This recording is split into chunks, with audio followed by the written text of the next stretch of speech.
I'm your host, Aaron LeBauer, and today we're going to talk about what makes you uncomfortable.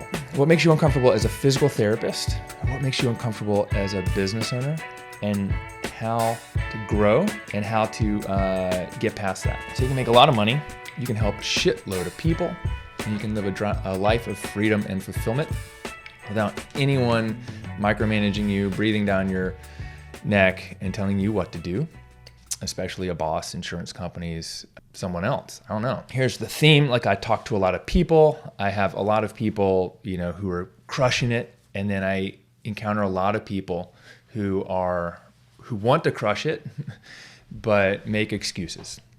Okay. There's two things that I need you to understand before we even get into all the things, is that growth doesn't happen in your comfort zone. So you may not know this, but I used to teach yoga. Holy cow, Aaron's done a lot of things. I haven't just done the same thing forever, and I never will do the same thing forever from here on out. I did a Baptiste inspired yoga teacher training, probably 2015, right as the coaching business was starting to grow. Maybe it was 2013. It was almost 10 years ago. As the coaching business started to grow, I had to stop teaching yoga because the clinic was cool. I mean, I had a dope schedule where I would see patients from 8 to 1 on Mondays and Fridays, from 2 to 6 on Tuesday, Thursdays, and 8 to 12 and 2 to 6 on Wednesdays. And so Tuesday and Thursday mornings, I would go to yoga. I would actually teach yoga at noon on Tuesdays, and I would teach or assist on Saturday mornings, and I would go to the other class on Saturday mornings. It was great, but then the coaching business got busy enough, and I had to choose one, and I didn't make money doing yoga. But anyways, one of the things I learned in yoga is growth doesn't happen in your comfort zone. And so in yoga terms, that feels like if you're ever doing a pose and you're holding it for 5 breaths, yoga doesn't start until the pose gets hard. Yoga really doesn't start. You're not doing yoga until you're ready to get out of the pose, right? It's almost like you're not really lifting weights until you're ready to stop and it gets hard and you want to put it down. Okay, now that's starting to be when the strength and growth is happening, when you want to start putting it down, but you need 3 more reps. Okay, so 1, this is about what makes you uncomfortable. 2, growth doesn't happen in your comfort zone, so you have to recognize what makes you uncomfortable so that you can learn from it and grow from it. And 3, you're sabotaging your own success. Almost 100% of the time, when you're working with me or you're working with someone else or you're doing something other people have done and you want to be like, hey, I want to have a business like Aaron, whether it's a clinic like Aaron or an online coaching business like Aaron, and you're not making the progress you want somewhere in your life, you're sabotaging your own success. Okay. So the things that make you uncomfortable, I've got a list. This is cool. I got a list, but I also have some steps to grow to the next level. And there's some lessons in here. So look, before we get into this, if you're watching on YouTube, please hit the like, subscribe, and click the notification bell. And also comment. Like, YouTube loves the comments. Even like if you're listening to the podcast on iTunes, leave me a review. Like, doing those things, or if you're watching this in the Cash PT Nation, comment below, because it helps the algorithms. And there's 2 things that this does. 1, it allows you to synthesize the information that you learn. 2, you're sharing it with others. You're sharing what you've synthesized with others so you can help the next person. And 3, it helps the algorithm help more people see this stuff, because there's 200,000 physical therapists in the US, and believe it or not, I think there's probably 100,000 of them don't even know who I am and don't know that cash-based physical therapy is an opportunity for them. So what makes you uncomfortable? Number 1, talking about money. I need to do a whole podcast on talking about money, but just talking about money makes you uncomfortable. Money is good. Money does great things. Money solves problems. Money doesn't make you happy, and people with money are not evil. Having those beliefs means that you won't have money. Money comes and goes. Time is fleeting. You might lose money today, but go get money tomorrow. I can lose $100,000 today, and I can go get it tomorrow. Like, I know what to do to go get it, because I've been around people who have more of it, and I've seen their attitudes and the way they talk about money. I've spent hundreds of thousands of dollars on business coaching and courses, and I've gotten it back in droves, because you know what I'm doing is I'm investing myself. And what we need to do is talk about money more, especially as a physical therapist. It's like awkward to talk about with your patients, talk about with your family. Talking about money makes you uncomfortable. Money is just a way to exchange value. It's a way to quantify how many people you've helped. I know that my coaching business did over $1 million last year, that I've helped a shitload of people get I don't know how many people I've helped, because not everyone says, hey, Aaron, thank you very much. I get more of the, hey, Aaron, stop talking about the APTA like that and blah, blah, blah. But I know that if I'm making money, then I'm helping thousands of people, because I could not help, I could not make that much money if I wasn't actually helping someone, because I'm not stealing money from people. I'm not taking it from people unwillingly. I'm exchanging value. So I'm getting some money and I'm exchanging 10x the value. So let's say Owen Johnson, he gave me $18,000 coaching this first year in business, and he made $225,000. Wouldn't you say that's a fair exchange? He gave me $18,000 and I helped him make $225,000. That's pretty dope. I've had other people pay me $18,000 or $21,000, $25,000, and I've helped them make another $25,000. But you know what else they got? They got the $25,000. Well, I'm sure I've helped them make, I'm sure they've made more, $100,000 for the year. But the other thing that they get is not just money, it's time. It's time, it's career satisfaction, feeling like Owen will tell you all these things came to him. He has a better relationship with his fiance, now his wife. Or maybe they were married. I think they got married since we started coaching together. He has better personal relationship, better relationship with his patients, his career. Matthew Audia was someone that Owen and Jen referred, just applied for our transformation contest. It was like, I was about to get out of PT. And now since joining the mastermind 2 months ago, I love my profession again. I'm like, does that matter? Right? But what we do is we talk about money. We talk about how to make money, how to save money, how to use money and leverage money. Talking about money makes you uncomfortable. Then you need to talk about it more. And maybe it's the people you're around. You need to put yourself around people that are comfortable talking about money. Because I'll tell you about all my money and where I put it and what I do with it and how much I make. And if it makes you uncomfortable, then that's something you need to get over. Okay. Number 2, what makes you uncomfortable? Sales. Sales makes you uncomfortable. The thought of sales. I don't use the word sales in my marketing very often, because everyone thinks marketing is the problem, but really the problem is sales. The problem is sales. One, you've experienced really shitty sales. You've experienced pushy people trying to tell you what to do. But real sales, ethical sales, is asking questions and offering a solution to a problem that people have in exchange for money. But that problem is going to be worth, $5,000, and I'm going to ask you for $1,000. Or maybe there's no monetary value we can put on being able to have sex comfortably with your partner again. But I can say, hey, I can help you do that in 8 weeks. Physical therapy for that is going to cost $2,500. Okay. Sales. So you have to get over the sales thing, because I believe strongly that physical therapy is the right solution for pretty much anyone who's in pain or injured now or in the past, and people who don't want to fall over and fracture their hip, femur, pelvis when they're 75.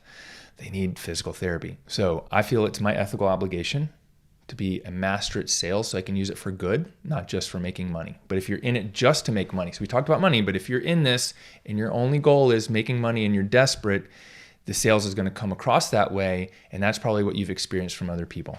Okay, number 3, email marketing. Email marketing makes you uncomfortable. It makes you uncomfortable because you don't understand it.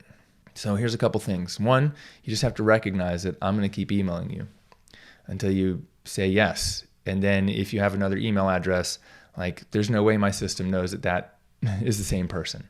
So you just have to kind of ignore it, or just be like, all right, cool. Let me figure out which email I like the best. And, you can unsubscribe the others. And here's the thing with email marketing, you can unsubscribe at any time. The link's at the bottom of the email. And if I email you something you don't like it, before you click unsubscribe, check yourself and see, why did that make you uncomfortable? Is it something I said? Is it the way I said it? Or is it the way that you interpreted it, right? Oh God, I got some crazy emails last week, and I'm just trying to help people who are on my list grow their business. And they're like, I don't like the tone of this. And seriously, when I looked at the emails, I was like, really? Like, you don't like the tone of this? It was, did a seagull steal your phone? I had like 3 or 4 people reply to that. And it was like, stop. And I'm just like, this is fun. It's funny. I don't know. That one email makes me a lot of money in my blueprint book sequence.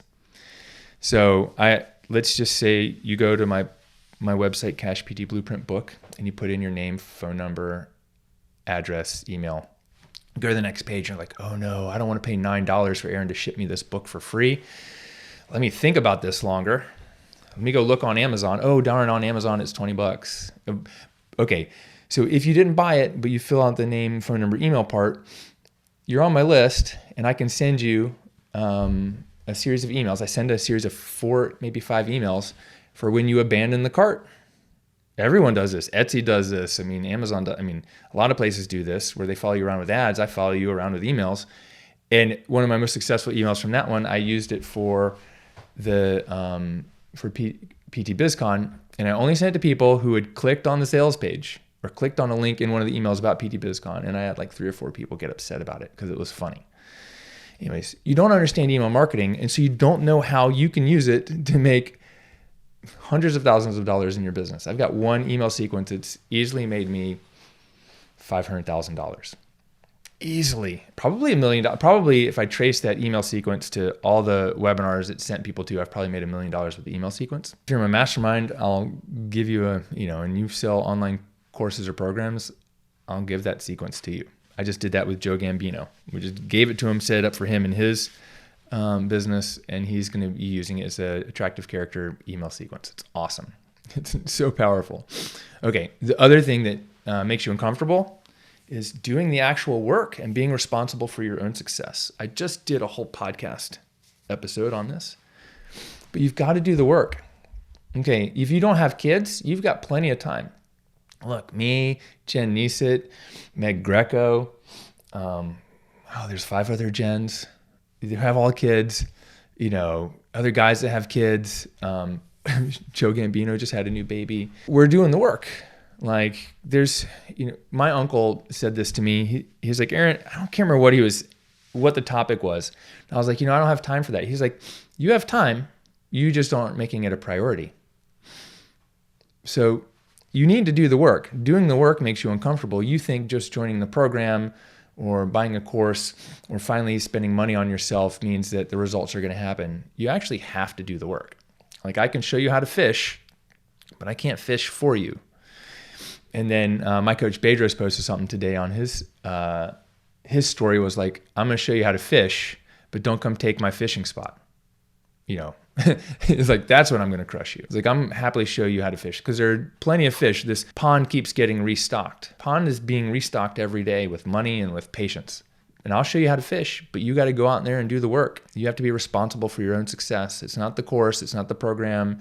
It's not the advice. I'm not here to be your friend. I'm here to help you grow a business and help millions of patients. And it's your responsibility to be responsible for your own success and admit when, this isn't for you. Or admit when you haven't done the work. So do the work. It's hard, but it can be rewarding.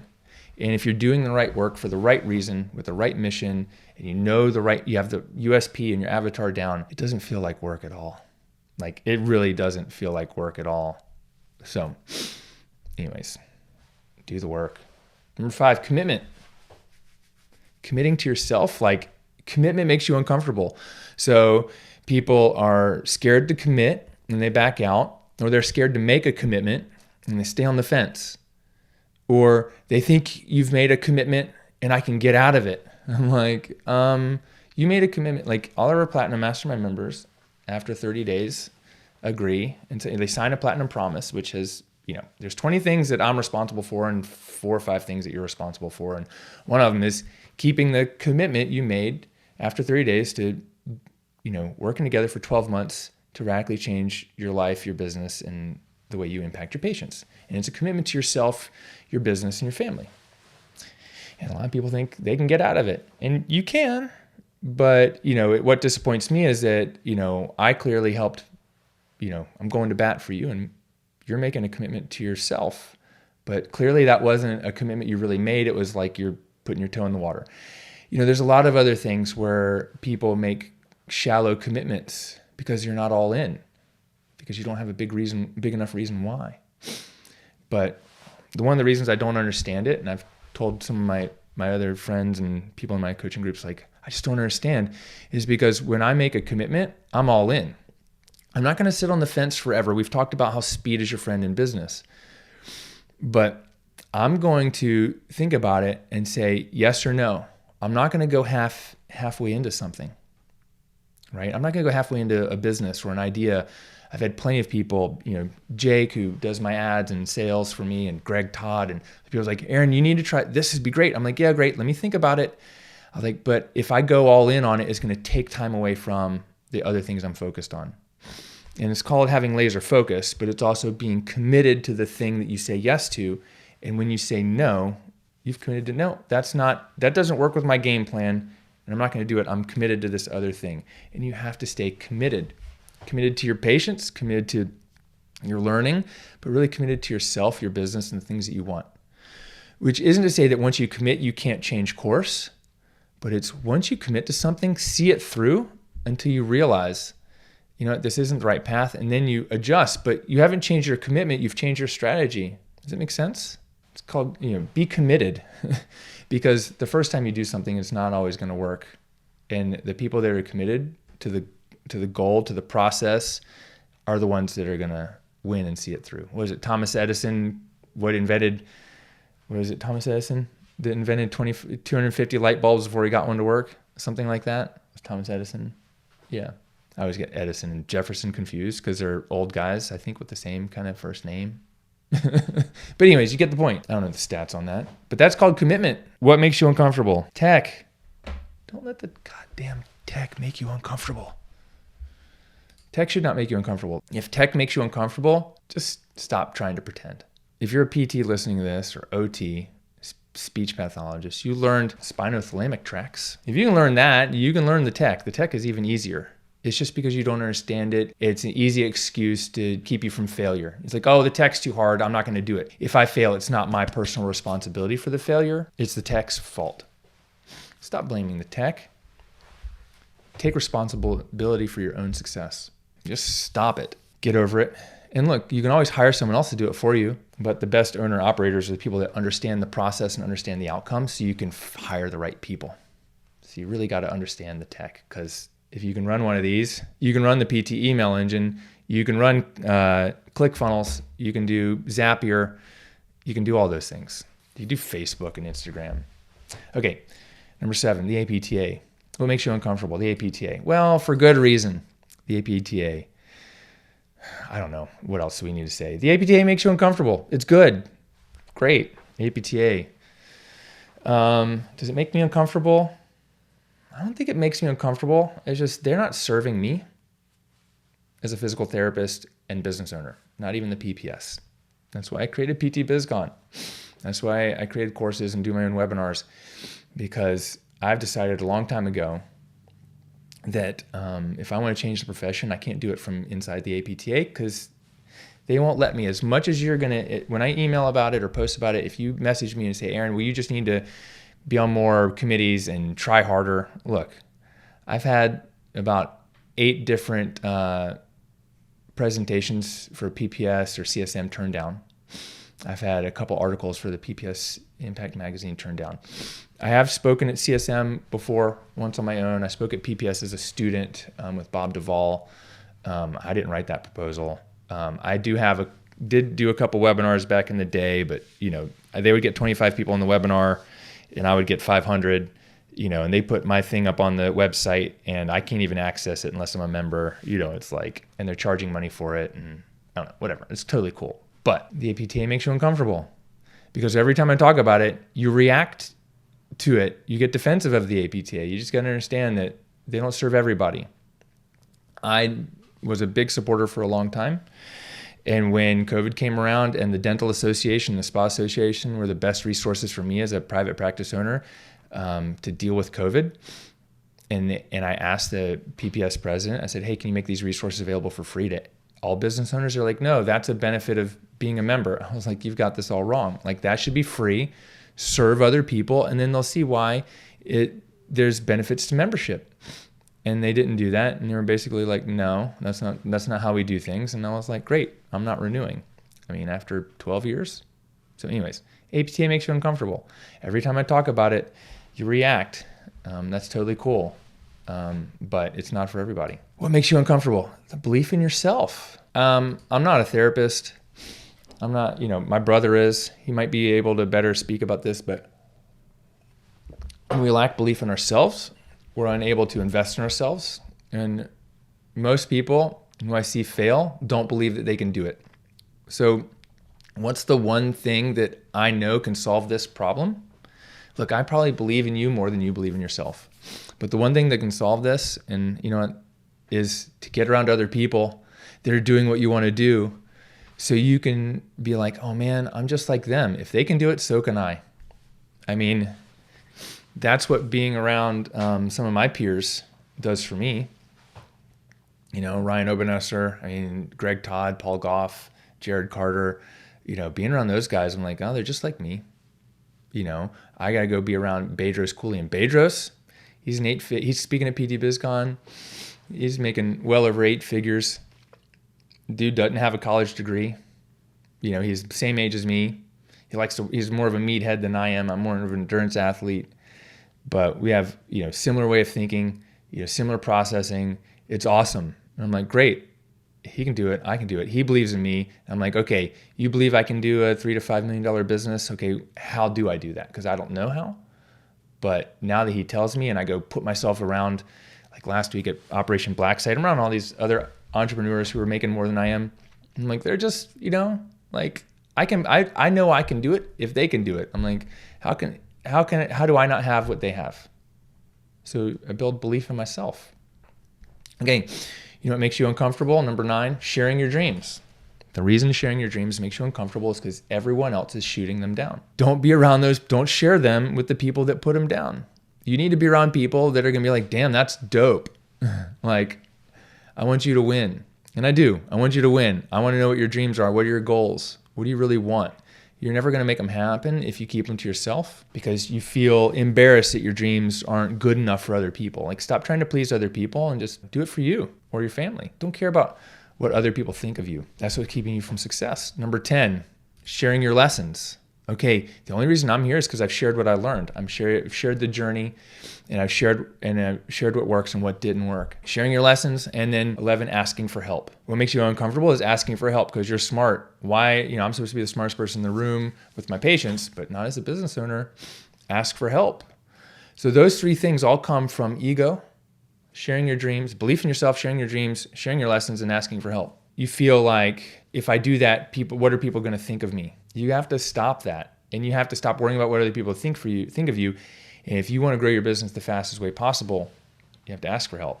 You have to share your wins and lessons and share your dreams. Number 12, what does it do? It makes you feel like an imposter. So what makes you uncomfortable is feeling like an imposter. Like, who am I to be able to tell patients this? So new grads who think they need 5 years of experience to help patients. That's bullshit. Other lame PTs have put that on you. Feeling like an imposter, like, this is such a massive thing. Like, who am I to do this? Well, who am I not to do it? Like, no one else has stepped up to do it. Like I said, like, APTA has said no to me like 8 times for sharing how to market directly to patients and building a cash-based practice or creating online products and leveraging your expertise as an online course, or how do we reach millions of people as physical therapists. Like, they don't want me to share that at the events. I don't know who's on the deciding committee, but great. So I'm going to do my own thing. So stop feeling like an imposter. But it does. It makes you uncomfortable. You just have to recognize it's there, and be like, all right. What makes you uncomfortable? When you're feeling sold to, this goes back to number 2, sales. When you're feeling like you're being sold to, when you're like, oh, I know the drill, Aaron. I'm like, you do? You know the drill? Okay, great. Like, you feel like you're being sold to, it makes you uncomfortable. Just realize that if you feel like you're being sold to and it makes you uncomfortable, you've had bad sales experiences. I just need to get to know you before I can let you know if I can help you or not. So it goes back to the sales and money thing. Just get over that part Work with people who have success that you want, who've done what you want to do, and can get you there even faster. Even if you know you can get there on your own, it's your obligation to get there faster so you can help even more people. 14, what makes you uncomfortable? Paying for help. A lot of these things, they came out of my head, they roll together. Paying for help, whether it's help someone else grow your business, for coaching, for like answering questions, like paying for help. Like, yeah, you can find a lot of great ideas, on the internet. You can survey all your friends who've done it once. You can probably figure this out on your own because you're smart, because, I did. But it took Derek 8 months to make $15K in a month, and it took me 15 months. It took Owen a year to make $225,000 in his clinic, and it took me like 5.5 years to do that, right? So it's speed. As I become a better coach and have better systems in the business, success amplifies. So it's all about speed. So if it makes you uncomfortable to pay for help or ask for help, look, you can ask for help, but if you're not paying for it, what are you going to do with that information?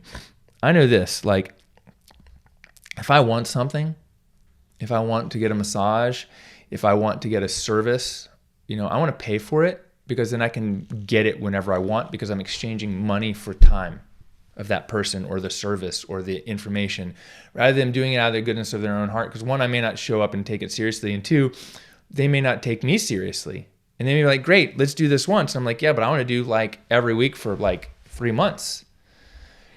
Oh, well, I don't have time. Okay, great. Well, who can I pay to help me? Right? Paying for help. It's like you got a contract and you've got expectations. And expectations aren't muddled with relationships or friendship or, a feigned relationship. So pay for help, buy speed. Okay, here's a couple things that I know. People on the top don't shit on the people below them. They don't. So don't even think for a minute that if you put out information about how to grow a cash practice, I'm going to come and be like, oh, look, Jennifer's teaching someone how to do this. I'm going to go shit on you and talk shit to you. No. It's, I'm looking forward. I'm looking to see who can I learn from to be better. Like I said, I'll teach you how to fish, and I've taught plenty of my clients how to coach others, but don't come to my secret fishing spot, and try to get there before me, because I'll outcompete you, I'll outmarket you, I'll outgrow you, but I'm going to show you how to fish, because the pond is big and there's plenty of secret fishing spots. Okay. But don't think that, for a minute, any one of the trolls that you're going to get is someone who's doing better than you. It's only the people that, look, when you get a troll or a hater, that means you're doing something right. And when they come, just know that they have no power. There's no power they can have over you, because you're doing something that they couldn't possibly do themselves. It can make you uncomfortable. It was terrible. I had a hard time with it for a long time until I gained some perspective on it. Okay, here's, I've already told you some things you need to do to grow to the next level, but here's some very specific things to grow and get to the next level. You know what? Like, there's some of the negative stuff is great because it can resonate because our brains think in the negative, but I want to give you some positive things. So the positive spin is, one, get uncomfortable. Like I said, growth doesn't happen in your comfort zone. You should purposefully be getting uncomfortable on a regular basis, whether that's physical exercise, mental exercise, working on yourself, go see a therapist and work on your shit, do some personal self-development books and growth courses. Get uncomfortable. Look, even as your coach, like, it's not, you don't hire me to be your friend. You hire me to help you. And if something I say makes you uncomfortable, that's okay. That's where the growth happens. You don't always have to do what I say, but I wouldn't tell you to do something I would never do myself. And I wouldn't recommend doing something that I didn't think was going to be helpful. Now, the strategies may not always work, but it may not just work the first time. There's a lot of different reasons why things don't work. There's a whole market message match. There's the copywriting, there's the intention, there's the timing, there's the Facebook algorithm, etc. But you got to get uncomfortable, and you got to be comfortable being uncomfortable. Like, take a cold shower, go for a bike ride in the 45-degree rain. Get uncomfortable. Go just do yoga. Okay. Number 2, set goals. Set goals and work hard towards them, both physical, business, and for your family, right? So physical goal of mine is strong first certification, not because I want the certification, because I know that snatching a 24 kilogram kettlebell, which is 53 pounds, overhead 100 times in 5 minutes is like, when I set that goal 3 or 4 years ago, no, 3 years ago in 2020, I knew it was an impossible goal for me. I was like, there's no way my body can do that. Now I know I can. I just want to do it before I'm 50, because at the age of 50, the test weight goes down to 20 kilograms. And I snatched that 100 times in 5 minutes and 45 seconds yesterday. So I know I can do that one. That's a cardiovascular limitation for me.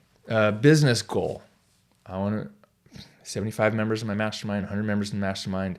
I want $1 million in monthly in recurring revenue, so 85,000 in MMR, monthly MRR, $3 to $5 million in my business, $10 million in net worth in assets, real estate, stocks, investments, etc. Okay, goal for my family: 81 days of vacation a year with a member of my family. You know, take my kids skiing 2 times a year, etc. I mean, and then not just set your goals, but work hard towards them. Okay, setting a goal isn't enough. You actually have to work hard. We talked about that. You got to work hard. You got to work smart, but you got to work hard. And sometimes that means sacrificing 2 or 3 hours on a Saturday, maybe getting up at 5 a.m.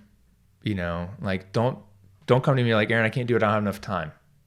Okay, if you don't have enough time and you're busy, our number one goal isn't doing more things. It's buying your time back, either by hiring people, outsourcing, quitting a job, something. You know, maybe the first thing we have to do isn't working on new patients. It's getting you more time, because time is more valuable than money.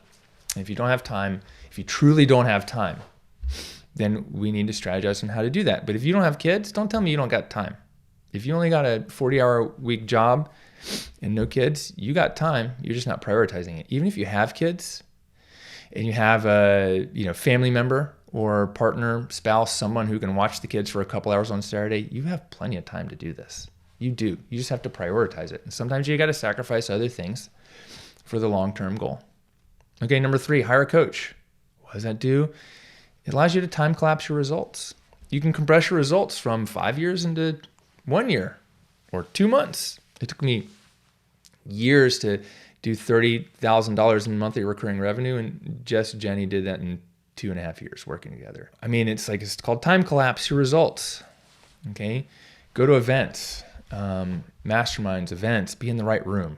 You got to be in the right room. You can go to events and be in the wrong room, but here's what being in the right room does. It allows you to be with other people. So there's this whole glass ceiling. Well, if the ceiling's glass, you can see what it looks like upstairs. You just can't get through it, right? I'm not talking about glass ceiling. Most of you are walking around and there's like a drop ceiling, or concrete, and you can't see what it looks like. As long as you can see what it looks like, then you can visualize yourself in that room and you can get there, okay? Because no matter what, I can make a staircase for you, cut a hole, whatever that room is like, but I need you to be able to see in the other room. And I'm not just going to have some glass. We're just going to open a hole for you. You can see in there, and I'm going to drop a ladder down. But it's your choice to climb the ladder. And you do that by being at events, by being in masterminds, by being in the right room, because success leaves clues, and you get environmental exposure to people that are thinking like you want to think. Look, I just got back from an event. It's called Operation Black Site. We meet 3 times a year for 2 days. It's for high-level entrepreneurs who want to get together and experience it. It was like to become Laura Croft or Jason Bourne, right? You're someone who's incredibly smart and successful, but is a physical weapon. So we did self-defense and tactical training and martial arts day 1, and we did handgun training and skills and room clearing. On day 2, we did some survival, escape, resistance, and evasion strategies during lunch. We had a physician who specializes in men's health and works with ex-special forces and high-level entrepreneurs talk one day for lunch. Another guy who's like worth shitloads of money talk about money mindset the next day. I paid $20,000 to be in the right room. When Badgers told me about this, I was like, take my money. I don't really care. I'm just going to be there. I missed $20,000 to be in the right room 3 times a year. Okay, so that's like $6,666 per event, plus the hotel, which is $250 a night, plus the first class flight, which is $1,200. So I basically paid $8,600 to be at a 2-day event that put me in the right room. I was away from the clinic, but the clinic's on, autopilot. Like, I don't need to be in the clinic for it to grow and make money. I don't need to be in my office here in Greensboro for the coaching business to make money. So I paid $8,600 to be in the right room at a 2-day event. When you make a decision, you want to make a decision fast. So the faster you make a decision, the faster you can take action, the faster you'll experience success. And once you do that, there are no wrong decisions. There are just lessons you learn and shifts that you make in your business. I'll see you on the next episode. Thanks for listening. And I would really, really love to know what you got out of this. So if you want to comment below or shout it out on Instagram, take a screenshot, tag me, let me know what was most helpful for you about this. Even just shoot me a DM. But I'd appreciate if you'd share it with other people because that'll help the next person. Thanks. I'll see you on the next episode.